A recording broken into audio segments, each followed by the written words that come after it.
saddex baa lagu kabaabay adduunkaago yar iimaan baa lagu kabaa aqoontaadoo yarna aamus baa lagu kabaa aqalkaago yarna ardaa baa lagu kabaa labada horaa nolosha muhiim u ah marka aqoontaadoo yar aamus baa lagu kabaa Soomaalidu waxay ku maahmaadaa ila hadal aan ku gartay qofku markuu hadlo garashadiisa iyo fikirkiisa iyo wuxuu aaminsan yahay iyo sidoo wuxuu arka iyo indheer garad iyo indhow garad iyo inaba garad mid ku yahay baa laga gartaa aqoontaadoo yar haddaad iska aamusto waa lagu tuhmayaa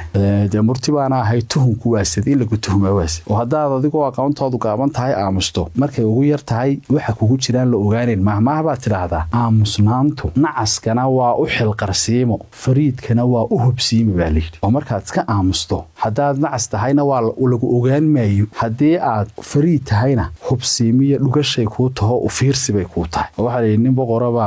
damcay nin uu dhalay oo nacas ahaa inuu uga guuriyo nin kale oo boqora inantiisa u guuriyo dadna wuxuu kula dardaarmay marka meesha la tago inanta loo doonayo xagga inuu hadal nimankana wuxuu ku yiri aamusiyo hadduu israa hadla ka dhaxgala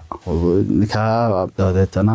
waxaan sababtana boqorka ula xiriiriyay inantaas ayna haboonahay dadna markii xaggii la tagay buu damcay in lagula dardaarmay inuu aamusiyo boqorku markaa uu inta ka guursanayay ayuu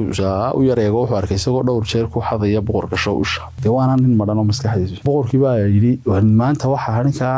baasaa sheekeynaya deedu waa hadlisay bal hebelow ninkii si wax kale looga buu anigu inta halkan fadhiyaba waan yaabanaayo maxaa la yaabanid madaxaaga weyn maalinta dalanaysay hooyada wixii uu dib soo mariyay waa kana aamusiyay buu ku maxay noqonaysaa hadduu iska aamusnaan lahaa waxaan ku dhex jiray cidna ogaatay inuu meel maran yahay hadalkuna nin baa lagu yiri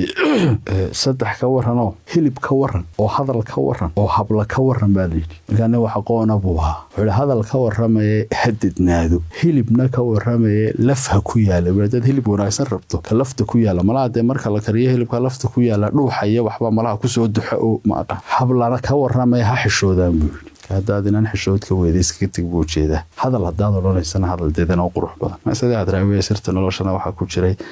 hadalkana sar weedaysa ha ka tagin sarbeebtiisa quruxda hadalku waa dadkeena hore waxa jira haasawaha waa la shaqlaa adduunkaaga yarna iimaan baa lagu qabaa oo bini'aadanka baahidiisu ma badhamaato rasuulku wuxuu yiri salaatu wasalaam in aadan hadii laba togo dahaba la siiyo mid saddexaad buu ku hamiyaa hadda labada maahay tog barkii baan u dhameeyeen haddana mid saddexaad marka baahidu xadba ma leh laakiin adiga wala soo ururiya oo intaada lagu ekeeya marka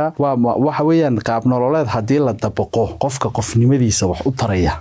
aqoontaadoo yar aamus baa lagu kabaa marka adduunkaago yarna iimaan baa lagu kabaa aqalkaago yarna ardaa baa lagu kabaa